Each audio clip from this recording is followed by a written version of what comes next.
rain this morning, which is so weird because it's usually hot by now. And have you always been in Perth? Is that where you were born and bred? Yes.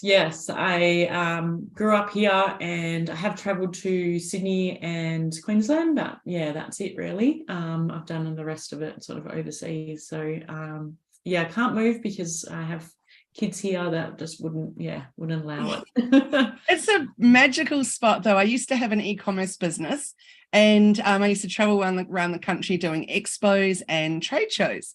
And I went to Perth twice for the Kids, Baby and Children Expo.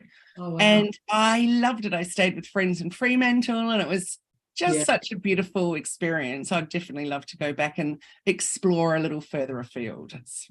Well, let me know if you do, because it'd be cool to catch up in person. So let's chat a little bit about Improve Yourself. So as I said just before we went live, I've been doing a little bit of stalkeriness on Facebook for quite some time and watching your Facebook page, which I have to say is fabulous. I think what you put out is really very thought-provoking. Like there was something that I saw, I think it was yesterday maybe, or maybe even this morning. I'm actually going to bring it up because here you go. This is one thing that you put up, 5 things to reflect on after eating. And the first thing I read was, what is my hunger and fullness level now? And I went, oh, because I'd had a beautiful, super healthy lunch. Maybe half an hour had passed and I suddenly had that little moment of, I think I really need a little chocky or some sort of little sweet treat. Then I saw your post and I was like, actually my hunger and fullness level is perfectly satisfied. I don't need that little bit of chocky, do I? So what I think is awesome is that your photos are incredibly delicious. So they're very, very inspiring. So that's really attractive to look at. Plus you've got these great little ideas that you just put out there, which really speak to me.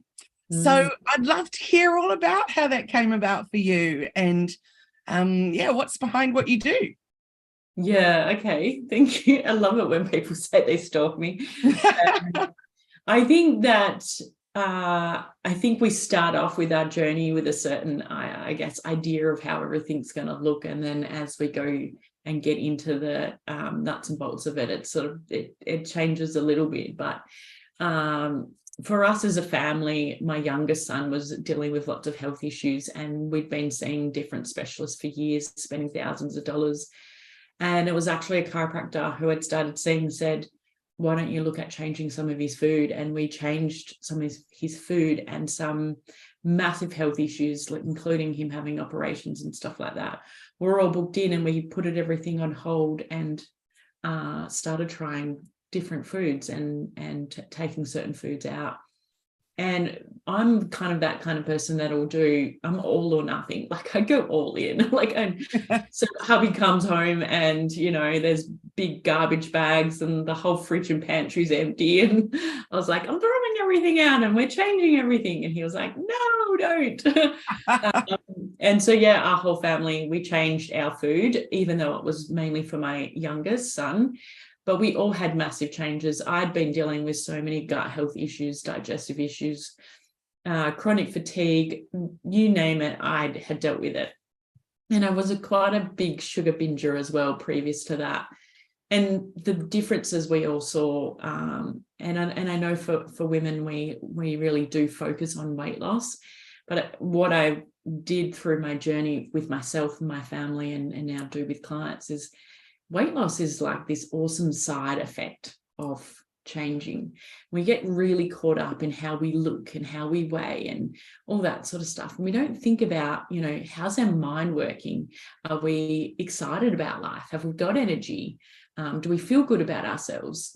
And that's where my journey has sort of changed a bit. So I've always taught about nutrition and health and lifestyle, but a lot more is about mindset now. And I love it because that's where we've had some huge changes in clients over the last few years of doing this a long time, but to really see that bringing nutrition and mindset together, it makes a huge difference. And we are just busy, emotional women. We're always doing stuff. We always find too much put on a plate. always running around after everybody else, feeling a bit burnt out and not really knowing what to do to look after ourselves. So that's been a lot of how I teach and coach women.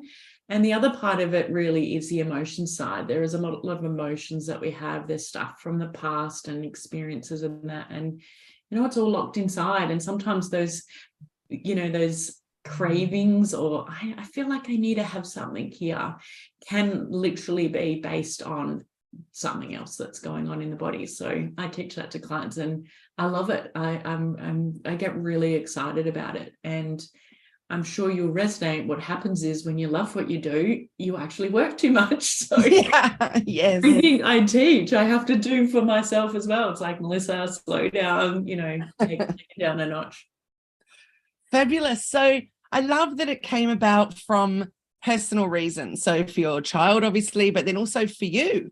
And I think that's really special. And I love that the whole family came on board with that, because that makes it so much easier, doesn't it? Absolutely. Particularly for the one that's having to make the big changes. I had a whole lot of that go on when I was a kid, but hello, a million years ago when I was dealing with all of that, the only alternatives to things were, like, for example, sugar-free carob. There was no nut milks. There was, it was very, very, very limited.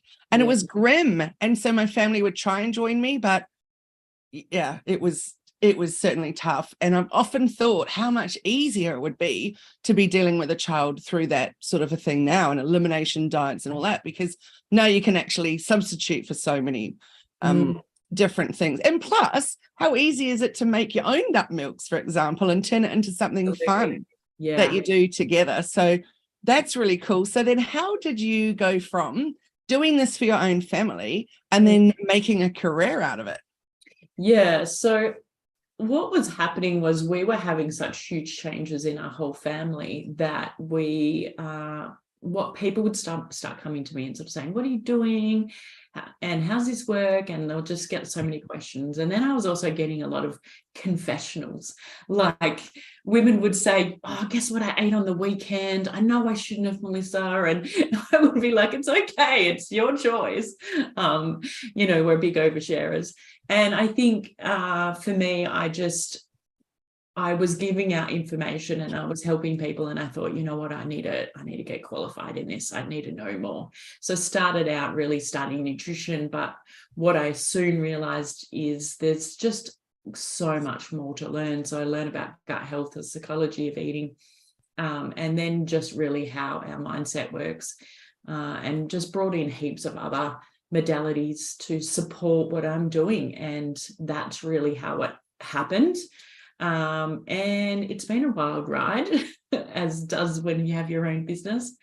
And I think for me, like I run women's retreats, I run cleanses, I run cooking clubs. I love the variety. I love being able to do something different and meet different women. And there's a lot of people out there in pain or hurt or really struggling, and to take them on that journey and see the changes is like super rewarding for me. And I'm excited that I'm at a place in my business where I've been very selective the last few years of the women I work with, and they're really ready for change. They're not just saying that they want to change, they actually do. And I think we need to ditch all the stuff that's been programmed in, the diets and the quick fixes and, just whack this together. Really, let's just coming back to those basics of how we should be still living, and that's making our food from scratch and knowing what actually nourishes us and knowing what suits our personal body system, because what suits your body will be different than mine. So if I preach to you what I eat, that isn't going to necessarily help you. So it is a bit of a journey as well, working with people. It's like they come to me with like lots of different pieces of the puzzle, and we got to put it together and work through that. And I love that women can get to the end of the program and go, okay, this is what my body's trying to tell me, or this is what I need to do because I had a big night the night before, or this is what my body's really needing right now, and just connecting with those things, because we are so busy and we are so emotional that we don't sort of connect with a lot of the things that our body's trying to communicate with us, or we don't really know how to fulfill our needs. So I think that's really empowering too.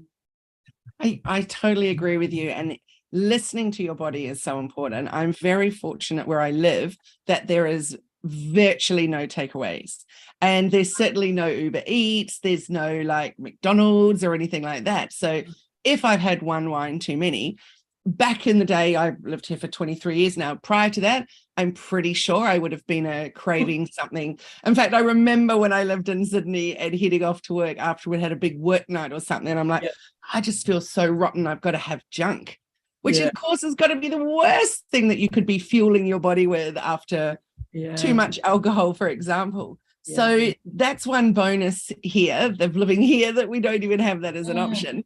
The second bonus, I think, is that for many parts of Australia, I'm sure for you as well over in WA, is that it is actually really possible to eat seasonally. Like we have farmers markets, we have even our local, like I'm in a really small village, but Byron Bay is my closest town, and that's about 10 minutes away, and they've got, you know, a fairly big supermarket. But even in my little town, we've got a small couple of little small grocery kind of shops, and it's a lot of that is just locally grown that they're selling, and most of our friends grow something, so you can always do swaps and things.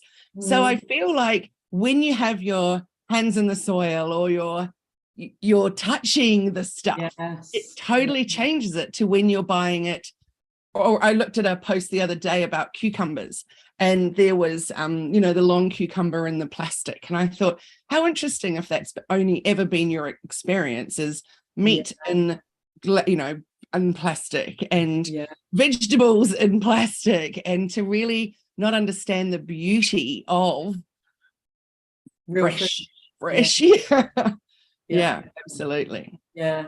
And like you said, it's, what if you've never experienced any other way? And so you and the more it's commercialized, the more it's convenient, the more people are going to that. And it's funny how we've got to have a paper bag to go through the supermarket, yet all fruit and veg is sitting in plastic and it's like, this makes no sense. You know, it really is crazy times. Isn't it just? Yeah. And you know what? I have challenged people in that say it's too expensive to eat healthy. I think it takes a while to learn if you haven't learned how to cook from scratch. And we're big foodies. We love our food. Like, we love gourmet cooking and stuff. But I don't have the patience my husband has. He'll be in there all day. Me, I've got to go in, got to get out. Like, there's things to do. So I teach people how to make foods really quickly, like make a meal in 15 minutes, but it's got to be gourmet. It's got to have lots of flavor and color and excitement. And even salads, like if it's a salad, it shouldn't just be a boring traditional salad. There's just so much you can do there and get really excited, like, oh, it's a salad, not, oh, it's a salad. Yeah, I totally agree. Yeah. Making it fun is so important. We're massive foodies in my family too, but we're also thermomixers.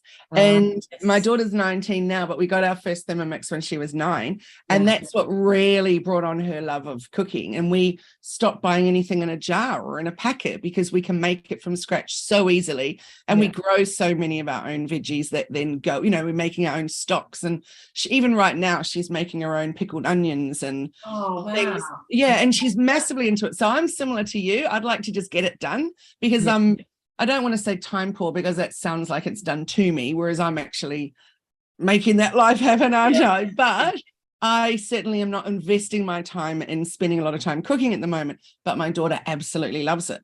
So bonus for me, and she cooks extraordinary things, which is really lucky. But I grew up in Auckland, and it was very much about packaged. You know, I didn't go to farms and things like that very often, so you're not really getting really real with where things come from and all that kind of stuff. And I remember having a conversation with someone when I'd moved up here, and back then I was a vegan, and I said to someone about eggs, and you know, they had even said on the packet caged hens or something, and I was like, oh, it just makes me want to cry.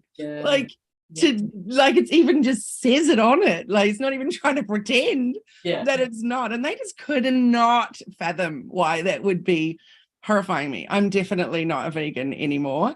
And but I'm very, very conscious of where things are coming from and how they're raised. We have a pig farm up the road, you know, and they just have the best life, those pigs. We drive that road each time we're on our way to Byron, and they're having a great life. We've got the chickens up the road that way, and you know, it feels so good to know where it's all coming from. Yeah, you're so lucky. Yeah, we've talked about moving, but my kids always move. But I mean, you know, that hands-on cooking and thermomix, like we actually got our thermomix about 10, 12 years ago. And we would have been really cooking from scratch there as well. And hubby likes doing the things like the pickled onions and that. And I think it can be therapeutic for people to really get into that and do that in their spare time, which is awesome. But yeah, doing that more hands-on with your kids teaches them how to cook, and then they can learn about vegetables and fruits and meats and all that sort of stuff and where it comes from. And they're having that huge learning experience too. And then we also know that we're building up their immune system and their guts and setting them up for a healthier life. And I think for women that are mums, it's so powerful. It's not just for us, it's for our family and our generations to come. So getting back to that traditional way of food, I think we, like you kind of touched on, we forget that food is like, we're doing it all day, every day. We've got to eat right. And we think we don't have time, or we come up with those ideals of not having time, but time, it's more about the priority, like really your health a priority. You know, people say I don't have the energy, but if you ate healthy, you have the energy. I have too much energy. You know, if you in that, with that energy comes freer time. So it just depends what your priorities are, and if you want to put yourself and your health and your vitality and how long you're in this world as a priority, then you'll find the time to learn these things and, you know, bring them into your life and make them a few years ago, I was in Sydney at Tony Robbins' UPW, and it was my first experience of anything like that. It's maybe 4 years ago, I'm not sure. Anyway, he said something about how he just hated people whinging about, I don't have enough time or whatever. It totally resonated with what he said, because I was that to a T. And what he said is we all have the same 24 hours. Yes. It's just how you choose to divide it up.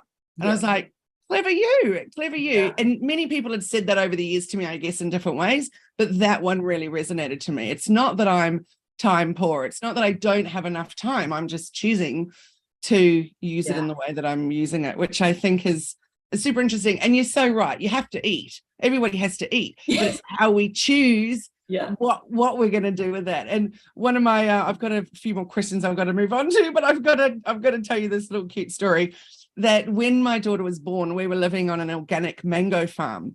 And it was a church that had been converted to a home by this architect. And we were renting it. It was the most glorious space I've ever lived in my life. It was absolutely exquisite. And so when she was little, it wasn't just mangoes, but that was a huge part of the farm. And when she was really little and just first eating, we would just go and sit under a mango tree and I'll just sit there and peel them and give her the whole thing. And she would just be, you know, and then even when she was a little rocker, and I would go and sit in the veggie patch and pick some tomatoes for making a tomato paste or whatever, and she would just be munching on those. And it was so beautiful to watch. But we had these friends whose kids were a little bit older, and I'd said to them when they arrived, I just made these beautiful ice blocks yesterday. You're going to love them. They're so gorgeous, blah, blah, blah. And I used to make things cool shapes and stuff. Anyway, so I brought the ice blocks out and the kids were pumped. Like, and I was like, these are Clover's favorite things that I make.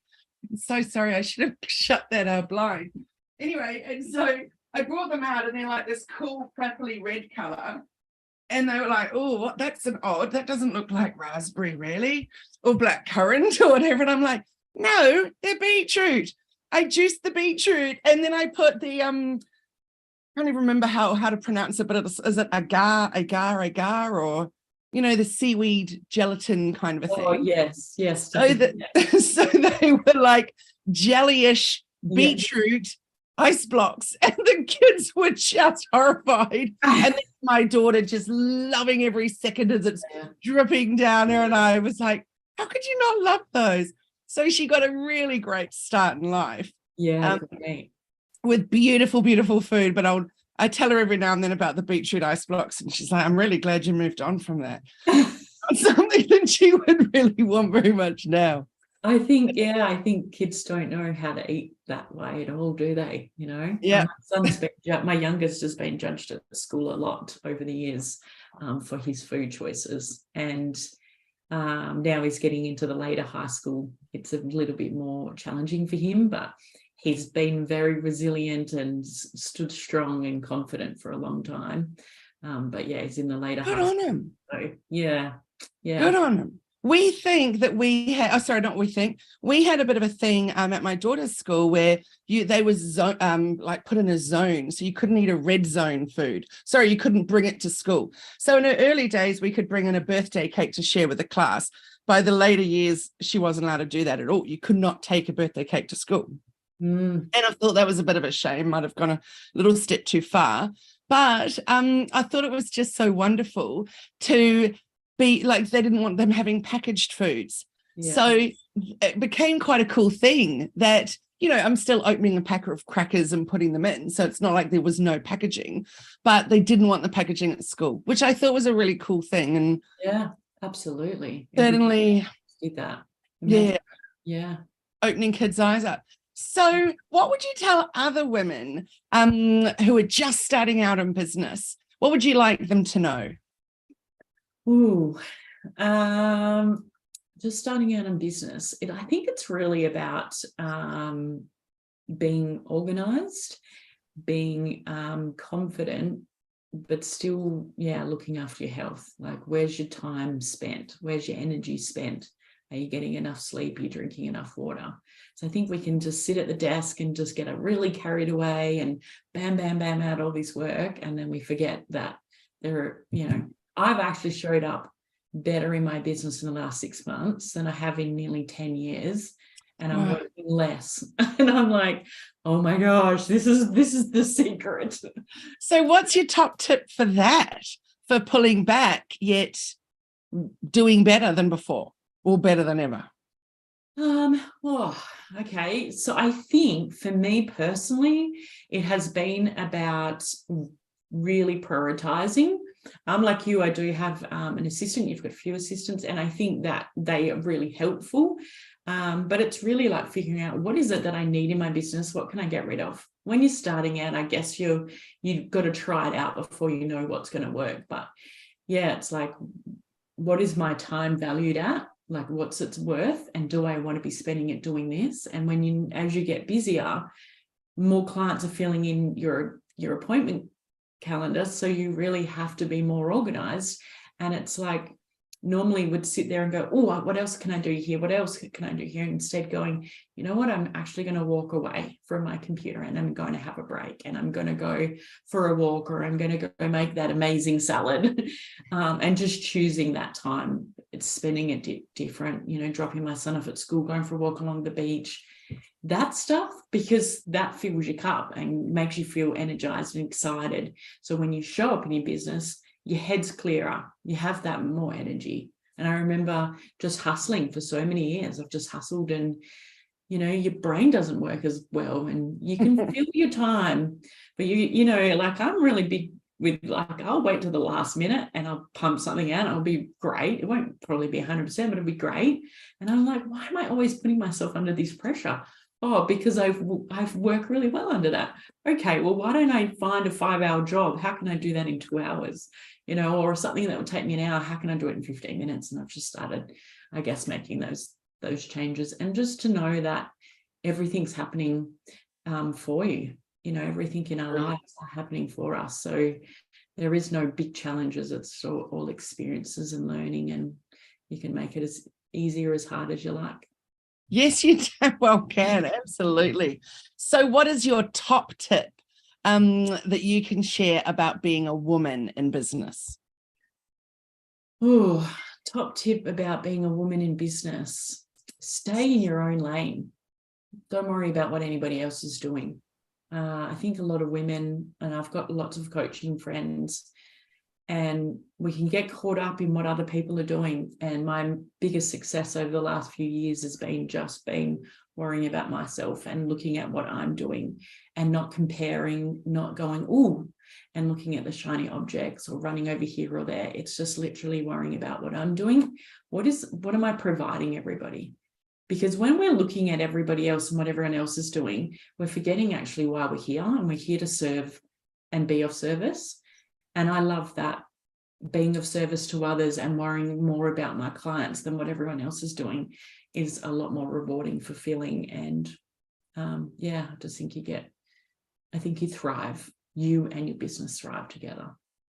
Beautifully said, Melissa. That is magic, absolutely magic. And it's given me a lot of things to think about. I think that so much of what you said, but I really love that bit about being of service and not looking at the others, just staying in your lane. And I think for us as women, it's so easy for us to feel less than, seeing everybody else what's doing. I've got a whole lot of people on my Instagram feed at the moment that I'm following who are just keeping it real with photos. So here's me in my posed in my bikini, and here's me just letting my gut hang out, bad angle in my same bikini, same moment, same everything, and I'm just like, wow, good on you girls for just putting it out there like that and keeping it real. Yeah, we've got such a big contrast happening. We've got the Kim Kardashian world that there's so much of that, and then we have a lot more people coming through with like, let's be real. And it's exciting times because it really is. Everybody, we don't need to be missing out on food. We don't need to be worrying about what other people think. Yeah, so it's exciting times that people are starting to see that, and it gets me excited. The only other thing I really, really feel really strongly I have to add is that we've got to make sure we're drinking enough water. Like, it's key. And so many women, especially women that are a bit of workaholics, don't drink enough water. So the key is really, if you want your brain to work, you want to have energy, you want to find time in your life, to drink water. It's like literally it's life. Exactly. Don't go anywhere without it. It should be your bestie. Drink water. Well, this one lives on my desk. It's a glass one, but it does 5 of these a day. And then I have water bottles for inside as well. And I'm absolutely with you. And someone said to me years ago that anything that you drink, if it's not water, then it's not water. It's classed as food. And I don't know if that's strictly true, but it's stuck with me always. Yeah, 100%. Yeah. I really like that. So I know that we're meant to be wrapping it up, but I've actually got a million questions. I'm only going to ask one more. I'd love to know what you think about coffee, because for me, I hate coffee. Like, I hate it I hate the smell. I just hate everything about coffee. Yeah.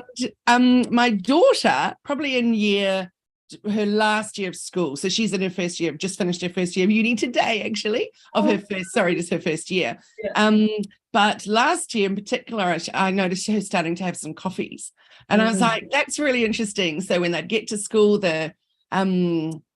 I guess it was the kids that were doing hospitality or something, they kind of opened up their little thing to make coffees and all of that. Anyway, so clearly it was just a thing. And I was like, no, so bummed you've got into coffee. I really loved that you weren't into that. Anyway, she can do what she wants. But anyway, the other day we were talking about coffee again, and she said, I haven't had a coffee in about 8 months. And I said, how come? And she said, because it didn't make me feel good in my heart. I just always felt a bit too racy and weird. And I thought, I wonder if people just get used to that feeling, and you just, like, I've literally had one coffee in my life and I hated it. So I didn't actually feel anything from it. I literally just was so grossed out by it. So is that a problem, do you think? Because then you speak to some people about coffee and they're like, it's the best thing for you. I think it really depends on your adrenals, your body. Everyone is totally different how it shows up in the body. And I think what your daughter's done is she's connected with how it feels inside.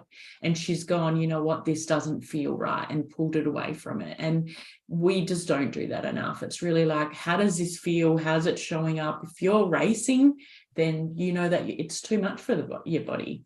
Most people wake up after sleeping all night, they're dehydrated, and the first thing they do is drink coffee instead of drinking water. So which is a dehydrator as well. And so you've gone all night, you've not drank any water while you're asleep, and then you're drinking coffee. So I love coffee. I think coffee is awesome. I go off coffee when I do run cleanses. Whenever I run cleanses, I jump on the cleanses too.